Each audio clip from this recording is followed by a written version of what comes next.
안녕하세요. 아트로디스쿨 로디입니다. 지금부터 세계 디자인 법제사 영국편 두 번째 이야기를 시작합니다. 영국은 인도산 캘리코의 국내 수입과 사용을 강력하게 규제합니다.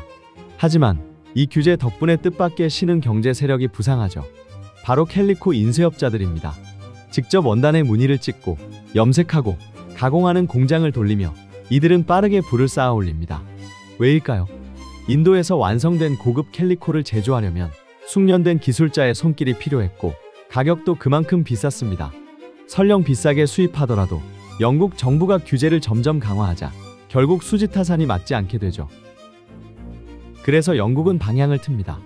무역 적자를 줄이고 제조업을 키운다. 바로 그 목표 아래 이제는 완제품이 아니라 캘리코 원단만 수입하고 영국 내에서 직접 가공하도록 장려합니다.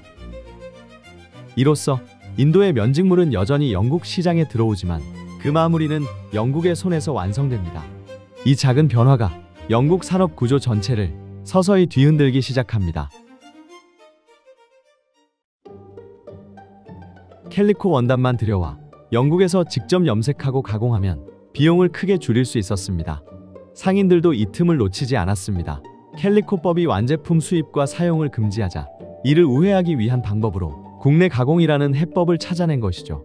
그리하여 캘리코 가공업은 새로운 활로가 되었고 이를 중심으로 또 다른 시장이 형성됩니다. 바로 캘리코의 무늬를 찍어내는 캘리코 인쇄업이 등장합니다. 18세기 산업혁명이 시작됩니다. 증기기관의 발명으로 방적기와 방직기 같은 자동화 기계가 도입되었죠.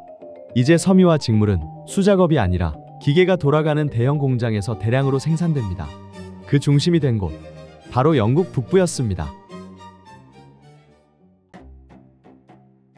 그런데 왜 영국 북부였을까요? 산업혁명의 중심지가 된 이유는 단순히 기계 때문만은 아니었습니다. 지리, 자원, 인구, 무역, 윤리 모든 조건이 절묘하게 맞아떨어진 결과였죠. 첫째, 풍부한 수자원. 초기 산업 기계는 수차로 돌렸습니다. 맨체스터, 리즈, 랭커셔 등 강과 운하가 많은 북부 지역은 자연스럽게 동력의 요지였죠. 운송로로도 활용되며 이중 효과를 냅니다. 둘째, 값싼 노동력. 인클로저 운동으로 농민들이 땅을 잃고 도시로 몰려들면서 공장 노동에 투입될 인구가 넘쳐났습니다.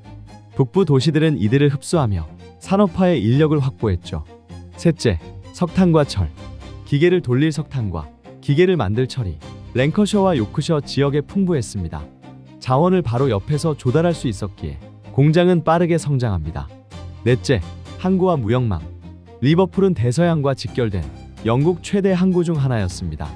면화를 들여오고 면직물을 수출하는 삼각 무역의 핵심 거점이었죠. 북부에서 만든 직물은 이곳을 통해 전 세계로 퍼져나갑니다.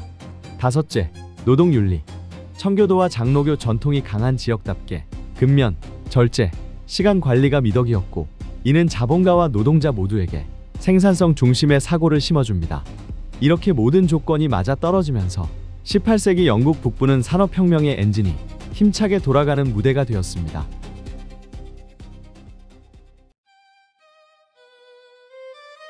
18세기 초 영국 북부에는 직물 산업과 관련해 서로 다른 색깔을 가진 도시들이 성장하고 있었습니다. 랭커스터는 먼저 움직였습니다. 당시엔 북서부의 대표적인 무역 항구로 인도산 캘리코를 수입하고 가공하는 데 활발했죠. 동인도 회사의 면직물도 이곳을 거쳐 유통됐습니다. 리즈는 전통적인 모직물 중심지였습니다. 하지만 면직물과의 혼방을 실험하며 요크셔 직물 시장의 균형추를 잡고 있었죠. 볼턴은 기술 혁신의 무대였습니다. 1733년 존 케이가 여기서 비행 셔틀을 발명하며 기계화 직조의 물꼬를 텁니다. 그리고 이 모든 흐름의 교차점에서 가장 빠르게 산업화에 몸을 던진 도시는 바로 맨체스터였습니다.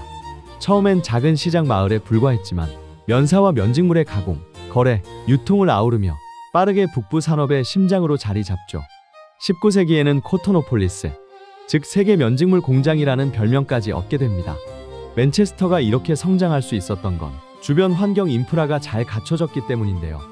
바로 옆 도시 리버풀에서 들여온 미국산 면화와 서인도산 면화 덕분에 맨체스터는 값싼 원면을 안정적으로 공급받을 수 있었고 완성된 면직물은 다시 리버풀을 통해 세계로 퍼져나갑니다. 그 기반 위에서 맨체스터가 직물 산업의 진화를 선도하는 도시로 거듭나지요. 이제 맨체스터를 중심으로 확산된 18세기 후반에서 19세기 초의 혁신적인 직조기계들을 하나씩 살펴보겠습니다. 1764년 제임스 하그리브스의 스피닝 제니. 하그리브스는 어느 날 딸 제니가 실을 잡던 물레를 넘어뜨린 것을 보고 기발한 아이디어를 떠올립니다. 만약에 여러 가닥의 실을 한 번에 뽑아낼 수 있다면? 그 생각 끝에 만들어진 것이 여러 개의 실을 동시에 뽑아낼 수 있는 스피닝 제니입니다. 기존에는 한 사람이 하나의 실만 뽑을 수 있었지만 이제는 한 번에 8개, 12개 이상의 실을 동시에 방적할 수 있게 되었죠. 생산성이 비약적으로 높아졌고 방적 산업의 결정적인 전환점을 만들어냅니다. 지금도 이 기계는 영국 블랙번 뮤지엄 앤 아트갤러리에 보존되어 있습니다. 1785년 에드먼드 카트라이트의 파워룸. 자동으로 천을 짜는 직기, 룸이 초기 모델인데요. 초기에는 수력이나 수동 크랭크로 구동되었지만 증기기관과 결합하는 개량형이 등장합니다. 즉, 파워룸은 자동 직조를 기계화한 최초의 사례이죠. 이 발명으로 인해 직조 속도는 급격히 빨라졌고 대규모 기계 공장 체제가 가능해졌습니다. 이 기계는 현재 미국 매사추세츠주 로웰의 드레이퍼 텍스타일 뮤지엄에 보존되어 있으며 카트라이트의 초상은 뉴욕 메트로폴리탄 미술관에 남아 있습니다. 1780년대 롤러 인쇄의 등장. 기존의 무늬를 넣으려면 목판에 염료를 묻혀 한 장 한 장 눌러 찍어야 했습니다. 느리고 번거로운 방식이었죠. 하지만 1780년대부터 금속 롤러 실린더에 패턴을 새기고 원단을 연속적으로 통과시키는 방식이 도입됩니다. 이제는 빠르고 균일하게 캘리코 원단을 대량 인쇄할 수 있게 된 겁니다. 캘리코 인쇄업이 산업으로 도약하게 된 결정적인 전환점이었습니다. 1801년 자카드 직기. 조제프 마리 자카드의 발명품입니다. 그 전에는 무늬가 들어간 천을 짜려면 사람이 실을 하나하나 올리며 직접 패턴을 만들어야 했습니다. 하지만 자카드 직조기는 구멍이 뚫린 펀치카드를 이용해 기계가 자동으로 실을 올렸다 내렸다 하며 복잡한 무늬를 직조합니다. 속도는 빨라지고 무늬는 정교하고 균일해졌습니다. 무엇보다 중요한 점은 이 펀치카드 방식이 훗날 컴퓨터 프로그래밍의 기초 원리가 되었다는 점입니다. 이처럼 영국 북부, 특히 맨체스터를 중심으로 혁신적인 기술과 기계가 속속 등장하며 직물 산업은 수작업에서 자동화 체계로 급격히 전환하게 됩니다. 산업혁명이 방직 기술을 혁신하자 캘리코 면직물 산업의 경쟁력은 디자인으로 이동했습니다. 누가 더 빠르고 누가 더 매력적인 무늬를 창출하느냐, 이제 승부는 거기서 갈렸죠. 공장을 소유한 자본가들에게 디자인 패턴은 단순한 장식이 아니었습니다.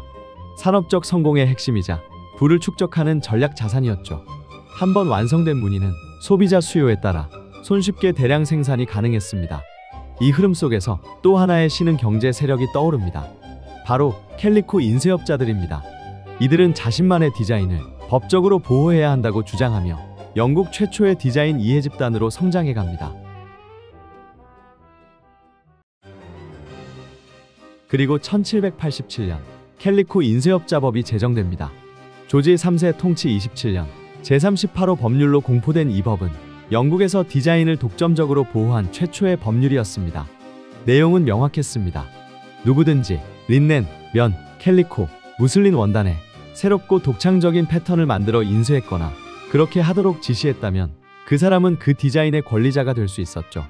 그리고 그 패턴은 2개월간 독점 보호를 받을 수 있었습니다. 이 법은 실험적으로 만들어졌고 1년만 유효한 한시법이었습니다. 비록 보호기간은 짧았지만 영국 디자인 법제의 출발점으로 평가됩니다. 2년 뒤 1789년 영국 의회는 린넨 디자인 인쇄법을 제정하고 기존의 1787년 법도 연장합니다. 조지 3세 통치 29년 제19호 법률이었습니다. 그리고 1794년 캘리코 인쇄업자법은 다시 개정됩니다. 보호 기간은 3개월로 연장되고 한시법이었던 기존 조항도 삭제했죠. 사실상 영구적 효력을 가진 법이 된 것입니다. 이는 디자인을 지속적인 산업 자산으로 인정한 사실상의 첫 번째 사례였습니다. 하지만 여전히 보호기간은 3개월에 불과했습니다. 짧은 보호기간 탓에 디자인은 여전히 쉽게 모방당할 수 있었고 장기적인 경쟁 우위를 확보하는 데는 한계가 있었습니다. 이러한 한계를 극복하기 위하여 훗날 1839년 디자인 등록법 제정으로 이어지며 근대적 디자인 보호 체계가 본격적으로 자리를 잡게 됩니다. 인도산 캘리코에서 시작된 이야기. 수입 규제는 새로운 기회를 만들었고 그 틈에서 캘리코 인쇄업자들은 자신들만의 산업을 일으켰습니다. 지리와 자원, 사람과 기술, 그리고 그 흐름을 이끈 또 하나의 힘은 바로 디자인이었습니다. 모든 것이 맞물리며 18세기 영국 북부는 산업혁명의 무대가 되었죠. 기계는 직물 생산량을 늘리고 디자인은 자산이 되었으며 법은 그 가치를 보호하기 시작했습니다. 지금 우리가 아는 디자인 보호의 뿌리는 바로 이 치열한 변화 속에서 자라난 것입니다. 디자인 법제사의 흥미로운 흐름, 재미있으셨나요? 다음 이야기도 함께하고 싶으시다면 구독과 알림 설정 꼭 부탁드릴게요. 지금까지 아트로디스쿨 로디였습니다.